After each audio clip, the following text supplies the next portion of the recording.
ચાલો good evening વિદ્યાર્થી મિત્રો. અત્યારે આપણે જે જોઈ રહ્યા છે તે ગાઉસના નિયમની એક એપ્લિકેશન્સ છે, ગાઉસના નિયમનો ઉપયોગો છે.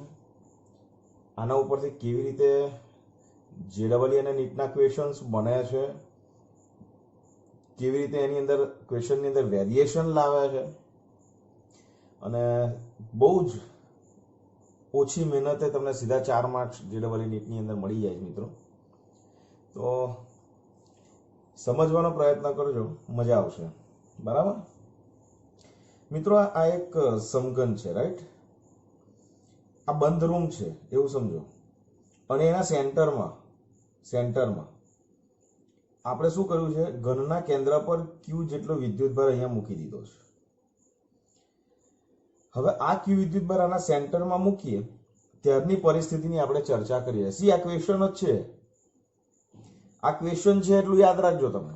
બરાબર, આ જે સમઘન છે એના અહીંયા સેન્ટરમાં ક્યુ વિદ્યુતભાર તમે લોકોએ આપણે મૂક્યો છે.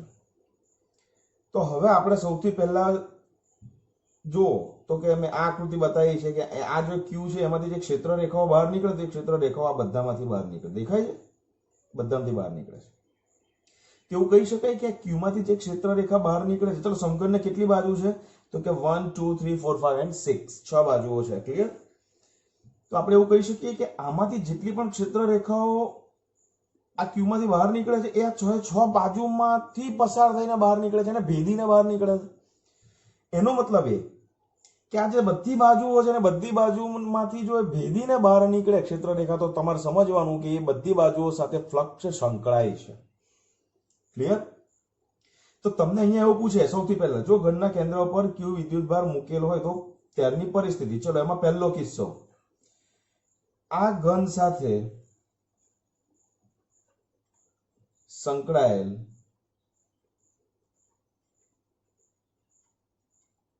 ફ્લક્સ કેટલું, તમને આવું પૂછે. ક્લિયર? પ્રશ્ન આવો પૂછશે, કોઈ ઘનના કેન્દ્ર પર ક્યુ વિદ્યુતભાર મૂકેલ હોય તે પરિસ્થિતિમાં ઘન સાથે સંકળાયેલું કુલ ફ્લક્સ કેટલું. આવો ક્વેશ્ચન્સ છે. 1 માર્ક્સમાં પૂછાય મિત્રો, 2 માર્ક્સમાં પૂછાય. કેલ્ક્યુલેશન થી લઈને તમને ક્યુ ની વેલ્યુ આપશે તો એનું વેરિએશન આપણે જોઈ રહ્યા છીએ હમણાં. પણ સમજો, તમને આ બહુ ક્લિયરલી સમજવાનું છે અને આને યાદ પણ રાખવાનું છે. તો ઘન સાથે સંકળાયેલ કુલ ફ્લક્સ, તો કુલ ફ્લક્સ નું આપણે સિમ્બોલ છે Q by epsilon 0. What is Q? તો કે તમારે એટલું યાદ રાખવાનું છે કે Q જે છે ને એ ગાઉસિયન પૃષ્ઠ અથવા તો બંધ પૃષ્ઠ વડે ઘેરાતો વિદ્યુતભાર તમારે કન્સિડર કરવાનો. ક્લિયર? તો આની સાથે સંકળાયેલો કુલ વિદ્યુતભાર કેટલો છે? Q. તો ટેક ધ વેલ્યુ Q અને ડિવાઇડેડ બાય એપ્સિલોન 0. આ આન્સર થઈ ગયો મિત્રો, આન્સર થઈ ગયો. ક્લિયર? હવે તમને એવું પૂછે કે કેન્દ્ર પર ક્યુ વિદ્યુતભાર મૂકેલો હોય તો સમગ્ર ઘન સાથે સંકળાયેલું ફ્લક્સ કેટલું, તો Q by epsilon 0. તમને એકદમ આમ ક્વિકલી તમને યાદ આવી જવું જોઈએ. ક્લિયર? ચલો તમને આવું પૂછે કે ભાઈ તેના એક પૃષ્ઠમાંથી અથવા તો કોઈ એક બાજુમાંથી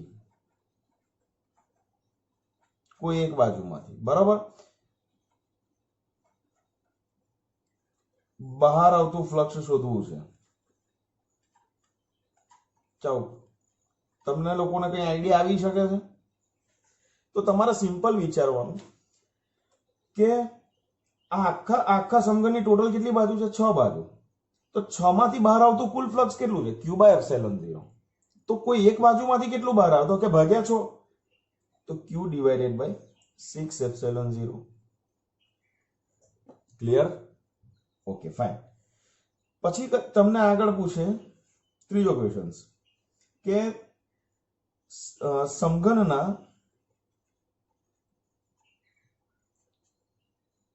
કોઈ એક શિરોબિંદુમાંથી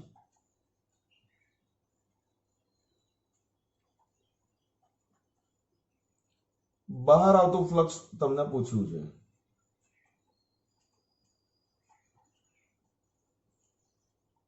તો તમારે શું ધ્યાનમાં રાખવાનું છે તો કે સમઘનમાંથી કેટલું આવે તો કે Q by epsilon 0. તો સમઘનમાંથી એટલે આ ઘન સાથે સંકળાયેલું કુલ ફ્લક્સ, એટલે આના અહીંયા આવું પણ લખી આપું 6 બાજુમાંથી બરાબર ને? ઓકે, હવે આના શિરોબિંદુ અહીંયા તમને એક શિરોબિંદુમાંથી કહ્યું, ચલો આના શિરોબિંદુ કેટલા છે? 8. તો કશું કરવાનું નહીં, ટોટલ આટલું છે તો q/8ε0 લઈ લો. ક્લિયર? ફાઇન. ચોથું, તમને એવું પૂછે કે સમઘનની કોઈ એક ધારમાંથી એટલે એજ, બરાબર, ધારમાંથી બહાર આવતું ફ્લક્સ કેટલું?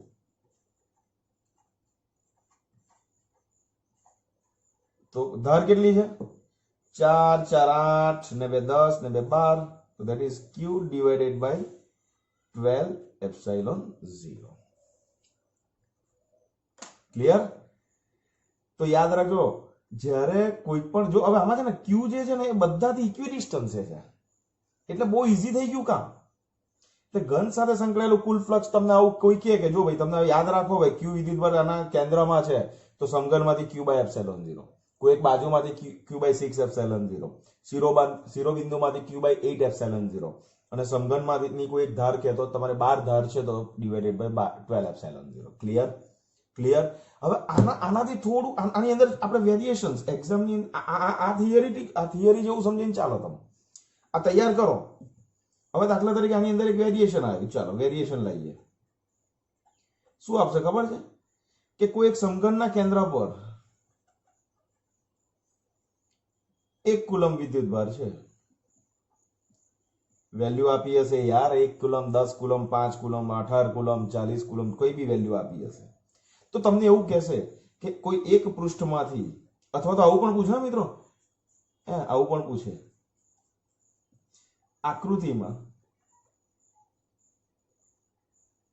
આકૃતિમાં દર્શાવેલ બાજુમાંથી પસાર થતું ફ્લક્સ શોધો. દર્શાવેલી બાજુ એટલે મિત્રો એક જ બાજુ બતાવી છે, ક્લિયર થાય છે ને? તો કોઈ એક બાજુ માટે તો q/6ε0 છે. તો answer, what is our answer? The answer is, put the value of q 1 coulomb here, that is 1 divided by 6ε0. This is our answer. આટલું વેરિએશન્સ મિત્રો આની અંદર આવી શકે. ક્લિયર? Okay, fine. હવે નેક્સ્ટ બીજા કિસ્સાઓ જોઈએ, બીજી પરિસ્થિતિ જોઈએ. જો આ એક પરિસ્થિતિ છે, હવે બીજી પરિસ્થિતિની વાત કરીએ આપણે.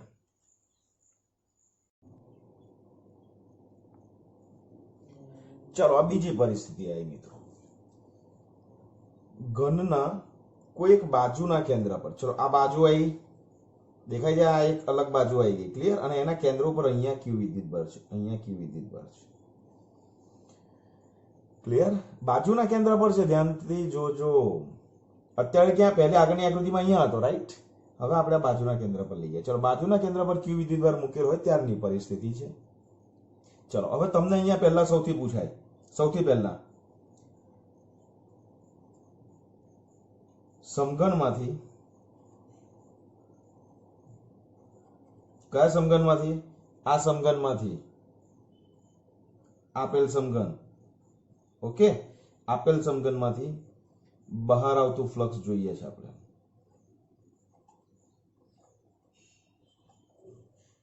આ પૂછ્યું છે તમને. તો આ કેવી રીતે મેળવીશું એ જોજો ખાલી. સી, આ જે સમઘન છે ને, સમઘનની આ બાજુ પર q વિદ્યુતભાર છે, આ રહ્યો, અહીંયા છે q વિદ્યુતભાર. તો આના સેન્ટર, આ સેન્ટર ના કહેવાય એનું. આ જે ઘન આપ્યો છે એ ઘનનું જે સેન્ટર છે અહીંયા છે. તો આપણે શું કર્યું કે આ સેન્ટરમાં આવે એટલા માટે આપણે એની બાજુમાં બીજો એક સમઘન વિચાર્યો. તો આપણો q જે છે એ ઇક્વિડિસ્ટન્સ આવી જશે બધાથી, અને આ q જે છે એ સેન્ટરમાં આવી જશે. હવે શું થશે એ તમે ધ્યાનથી જુઓ. તો મારી પાસે પેન્સિલ તો કદાચ મળી જશે, પણ હું તમને ઓકે આકૃતિની અંદર જ સમજાવું, બરાબર? જો અત્યારે આ ક્ષેત્ર રેખાઓ આમાંથી છે, રાઈટ?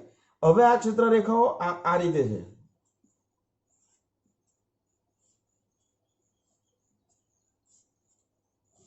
આવી રીતે, ઓકે. તો સૌથી પહેલા આને સેન્ટરમાં લાવવા માટે આપણે બાજુમાં એક સમઘન વિચાર્યો. તો આ જે નવું તંત્ર બન્યું, આ કેટલા સમઘન છે? બે સમઘન છે, આ બે સમઘન. તો આના માટે આપણે એવું લખી શકીએ કે આ બંને સમઘનમાંથી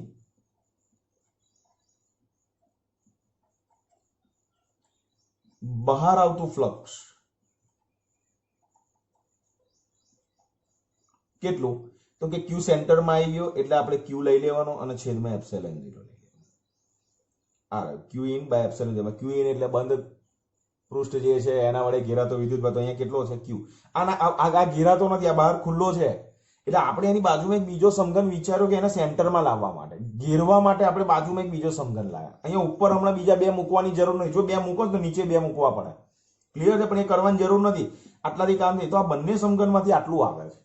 તો આ જે છે આ બંને સમઘન એટલે કોણ? ટોટલ બે, કુલ બે સમઘન. અને મેં તમને પ્રશ્ન પૂછ્યો છે કે આ એક સમઘનમાંથી કેટલો? તો કે બે માંથી આટલો, તો એકમાંથી કેટલો? તો કશું કરવાનું નહીં, ક્યુ ડિવાઇડેડ બાય ટ્વાઇસ એપ્સિલોન 0 મૂકી દેવાનું. ક્લિયર થાય છે? એટલે આ બે જે સમઘન છે એ બે સમઘનમાંથી તમને કેટલું આવે છે? ક્યુ બાય એપ્સિલોન 0 આવે છે. બટ આ ક્યુ બાય 2 એપ્સિલોન 0 છે ને, એ ક્યુ બાય 2 એપ્સિલોન 0 કોઈ એક સમઘનમાંથી આવશે. પણ હજુ પણ ધ્યાનથી આ જે છે ક્યુ બાય 2 એપ્સિલોન 0 એ કેટલી ફેઝમાંથી બહાર આવે છે? Okay, clear? આ જે સમઘન છે એમાંથી કેટલું બહાર આવ્યું? આટલું ફ્લક્સ આવ્યું. પણ આ ફ્લક્સ આની કેટલી બાજુ સાથે સંકળાય છે? તો ધ્યાનથી જુઓ, આ ક્યુ જે સરફેસ પર મૂક્યો છે એ જે સરફેસ છે, સરફેસને સ્પર્શીને જાય છે આ બધી ક્ષેત્ર રેખાઓ. એટલે એની અંદરથી પાસ નહીં થતી, એને ભેદતી નથી. કઈ? આ ક્યુને જે બાજુ પર મૂક્યો છે ને, તો આની જે આ ક્ષેત્ર રેખાઓ છે, આની સાથે કેટલી ક્ષેત્ર રેખાઓ સંકળાય, કેટલું ફ્લક્સ સંકળાય? તો કે આટલું. પણ આ ફ્લક્સ જે છે ને એ આ જે બાજુ ઉપર ક્યુ વિદ્યુતભાર મૂક્યો છે ને એમાંથી એ ભેદીને બહાર નહીં જતી, પણ આ 1 2 3 4 અને 5 જે બાજુ છે એને ભેદીને બહાર જાય છે. મીન્સ આ જે ફ્લક્સ છે ને એ સમઘનની કેટલી બાજુ સાથે? 5 બાજુ સાથે જ સંકળાય છે.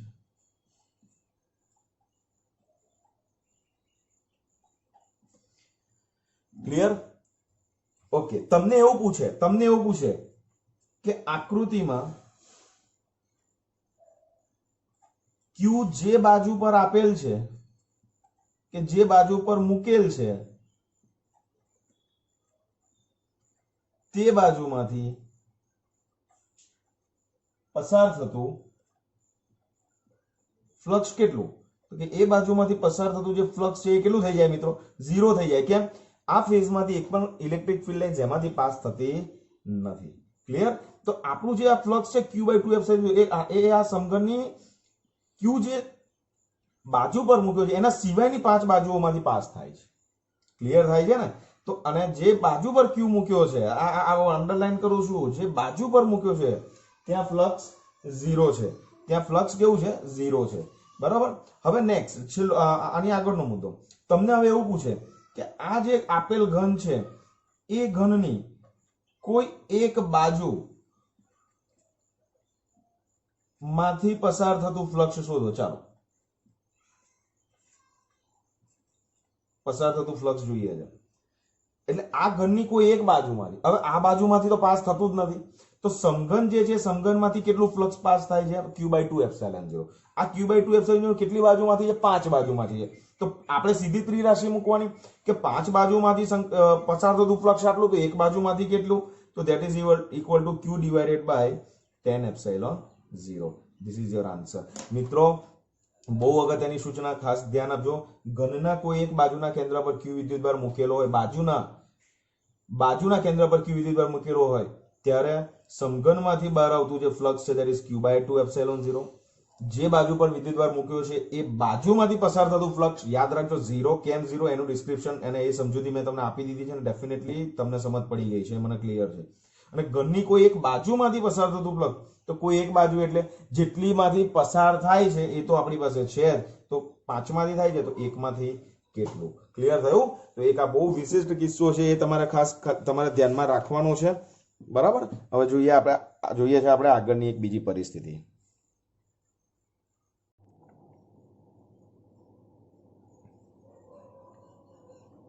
ચાલો મિત્રો, ત્રીજી પરિસ્થિતિ અને છેલ્લી પરિસ્થિતિ. બરાબર? ઘનના કોઈ એક ખૂણા પર શિરોબિંદુ પર ક્યુ વિદ્યુત, એટલે અહીંયા ક્યુ વિદ્યુતભાર છે, અહીંયા this is your Q. Clear? આ વિદ્યુતભાર મૂકેલ હોય ત્યારની પરિસ્થિતિ. હવે તમને ખબર છે કે અહીંયા તમે મૂકશો, અહીંયા તમે મૂકશો તો આ જે છે આપણો સેન્ટરમાં નથી. ક્લિયર થાય છે?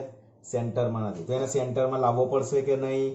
તો કે ફાઇન, તો આને સેન્ટરમાં લાવવો પડશે મિત્રો. હવે આને સેન્ટરમાં લાવવા માટે શું કર્યું ખબર છે? જો એની આ બાજુ એક ઘન મૂક્યો, એની પેલી બાજુ એક, જો આ જે આપણો ઓરિજિનલ સમઘન જે ડાર્ક સાઈડ ડાર્ક બતાવ્યો છે તે આ રહ્યો, એની બાજુમાં એક બીજો આ સમઘન. ક્લિયર?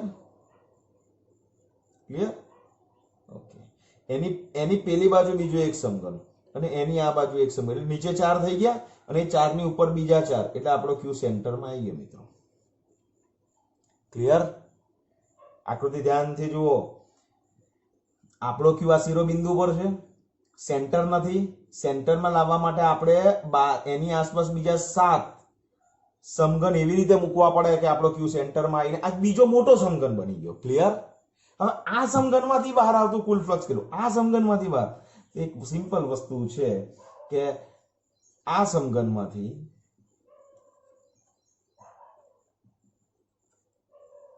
એટલે કયું, કેટલા સમઘન થયા? 8 સમઘન. ક્લિયર થાય છે ને? આ સમઘનમાંથી એટલે આ ટોટલ 8 સમઘનનું જે નવ તંત્ર બન્યું તે એ સમઘનમાંથી પસાર થતું કુલ ફ્લક્સ કેટલું? તો કે કુલ flux that is equal to q by epsilon 0. કેમ? આના વડે ઘેરા તો વિદ્યુતભાર ક્યુ છેદમાં એપ્સિલોન 0. આ 8 સમઘનની વાત કરું છું. હા, હવે આપણો ઓરિજિનલ સમઘન આ રહ્યો, આપણો ઘન આ રહ્યો, તો અહીંયા લખું છું આપેલ ઘનમાંથી પસાર થતું ફ્લક્સ. ચાલો બોલો, આન્સર બોલો. વિડિયો પોઝ કરો. આ 8 સમઘનમાંથી આટલું, તો આ એક સમઘનમાંથી કેટલું? ક્લિયર? તો ક્યુ બાય 8 એપ્સિલોન 0. ક્લિયર? ફાઇન. હવે બહુ અગત્યનો મુદ્દો આવે છે, ધ્યાનથી જોજો. બહુ જ અગત્યનો. આપેલ સમઘન ના કોઈ એક પૃષ્ઠમાંથી બહાર આવતું ફ્લક્સ. ચાલો પોઝ કરો વિડિયો. કેટલું? આ ક્યુ છે, આમાંથી કેટલું બહાર આવે છે? આમાંથી કેટલું ફ્લક્સ બહાર આવે છે? ક્યુ બાય 8 એપ્સિલોન 0. તો આની કોઈ એક બાજુમાંથી કેટલું? તો આ સમઘનની કેટલી બાજુ છે? 6. તો તમને એવું થશે કે આ સમઘન આ 6 બાજુમાંથી બહાર આવે છે, તો એક બાજુમાંથી કેટલું? તો ક્યુ ભાગ્યા 8 એપ્સિલોન 0 બાય 6 એટલે 8 સંગ 48, એટલે ક્યુ બાય 48 એપ્સિલોન 0 તમને લાગશે. બરાબર છે? આ તમારી જે ધારણા છે એ ધારણા આટલું ક્લિયર થાય છે ને? આ ક્યુ બાય 8 એપ્સિલોન 0 આમાંથી બહાર આવે, તો આની 6 બાજુ છે, તો એક બાજુમાંથી કેટલી? તો કે ભાગ્યા 6 એટલે 8 સંગ 48, ક્યુ બાય 48 એપ્સિલોન 0 તમારો આન્સર આવશે. રાઈટ? પણ તમારી આ ધારણા ખોટી છે. સી ધ્યાનથી. આ ક્યુ જે શિરોબિંદુ પર છે એ શિરોબિંદુ જે 3 બાજુને કવર કરે છે, ધ્યાનથી જોજો. હું ડોટેડ કરું છું. એક આ બાજુને ટચમાં છે, એક આ બાજુને ટચમાં છે, અને ત્રીજી બાજુ કઈ? આની પાછળની બાજુ. ક્લિયર છે? આની આ સમઘનની પાછળની બાજુ જે 3 બાજુ છે એ 3 બાજુ સાથે સંપર્કમાં છે, એટલે આમાંથી નીકળતી જે ક્ષેત્ર રેખા છે, ધ્યાનથી જોજો. ગૌર સે દેખ લો. આપણો સમઘન છે, ध्यान से गौर से देखो इस चेहरे को. ઓકે, આપણો સમઘન છે. હવે અહીંયા જુઓ, અહીંયા ક્યુ છે. રાઈટ? હવે મારો તમને કહેવાનો મતલબ એટલો છે, આ ક્યુ માંથી જે ક્ષેત્ર રેખા છે ને આમ આવે, આ બાજુમાંથી આમ આવે, અને એની પાછળની બાજુમાંથી પણ બાજુને સ્પર્શક સ્વરૂપે નીકળે. એટલે આ જે ક્ષેત્ર રેખા છે ને એ આ જે પૃષ્ઠ છે ને, આ જે પૃષ્ઠ છે એની સાથે સંકળાતું નથી. ક્લિયર થાય છે? એ આની સાથે નહીં સંકળાતું, આની સાથે બી નહીં સંકળાતું. સંકળાય એટલે શું સમજવાનું? એમાંથી ભેદીને બહાર પસાર થાય, આર પાર નીકળે ને એ તમારે સંકળાય એવું સમજવાનું. વ્યાખ્યા હું સંકળાતું હોય ને એનો મતલબ જ તમારે કરવાનું. પસાર થતું ફ્લક્સ કે સંકળાતું ફ્લક્સ એનો મતલબ કે એ બાજુને ભેદીને બહાર આવતી હોવી જોઈએ. ક્લિયર? તો જે આ ક્યુ જે શિરોબિંદુ પર છે ને એ શિરોબિંદુ જે ત્રણ બાજુઓને સંપર્કમાં છે એ ત્રણ બાજુઓમાંથી ક્યારેય ફ્લક્સ એમાંથી પસાર થાય નહીં, એના સિવાયની ત્રણમાંથી જ થાય. તો તમને હવે આન્સર મળી ગયો હશે કે જે ત્રણ બાજુ છે આની સાથે સંકળાયેલું ફ્લક્સ કેટલું? આટલું. તો આની 6 બાજુમાંથી 3 બાજુ છે એમાંથી તો ફ્લક્સ કનેક્ટ થતું જ નથી, તો વધી કેટલી? 3. તો આપણો આન્સર આવશે that is q by 8 epsilon 0 અને divided by 3 means answer is q by 24 epsilon 0 is our answer. Clear? Clear? હવે હું તમને સિમ્પલ વેરિએશન, જો વેરિએશનમાં તો મેં તમને કહ્યું q ની વેલ્યુ આપી દેશે તો તમારે આન્સર શોધી નાખવો, પણ આ બધું યાદ રાખવું પડશે. બીજું તમને આમાં આવું પૂછું કે આપણો આ સમઘન છે તો હું તમને એવું કહું કે ભાઈ આ જે શેડેડ લાઇન્સ જે બે ડ્રો કરેલી છે એ બાજુમાંથી પસાર થતું ફ્લક્સ કેટલું? તો કે 0. કેમ? ક્યુ જે ત્રણ બિંદુઓ જે ત્રણ બાજુઓ ઉપર કવર કરતો હોય, ધારો કે શિરોબિંદુ ઉપર તમે કોઈ ચાર્જ મૂકો અને જે ત્રણ બાજુઓને કવર કરતો હોય એ ત્રણ બાજુઓમાંથી પસાર થતું ફ્લક્સ હંમેશા કેટલું હોય? 0. એની સામેની ત્રણ બાજુઓમાંથી જ ફ્લક્સ કનેક્ટ થશે. ક્લિયર? આ બધા જ કિસ્સા મિત્રો JEE નીટ બધા ઉપર છે. આટલું ક્લિયર કરી લો. હવે આની જે આપણે એક્સરસાઇઝ જોઈશું, એક્સરસાઇઝમાં બધા ઇક્વેશન્સ જો 1 2 3 ઇક્વેશન્સ મિત્રો આ રહ્યા, બાકીના 3 ઇક્વેશન્સ તમને પાછા અગેન રિવાઇઝ કરાવી દઉં. આની આગળ જે આપણે પેજ જોયું તે આ રહ્યું. ક્લિયર? તો આ 1 2 3 આ બધા કોન્સેપ્ટ તમારે બહુ મસ્ત સમજવાના છે અને તમે છે ને આકૃતિ ડ્રો કરો ને તો પણ તમને ખ્યાલ આવી જશે કે કેવી રીતે આપણું કામ થઈ જાય છે. ક્લિયર? તો સમજ પડી જ ગઈ હશે. Okay fine.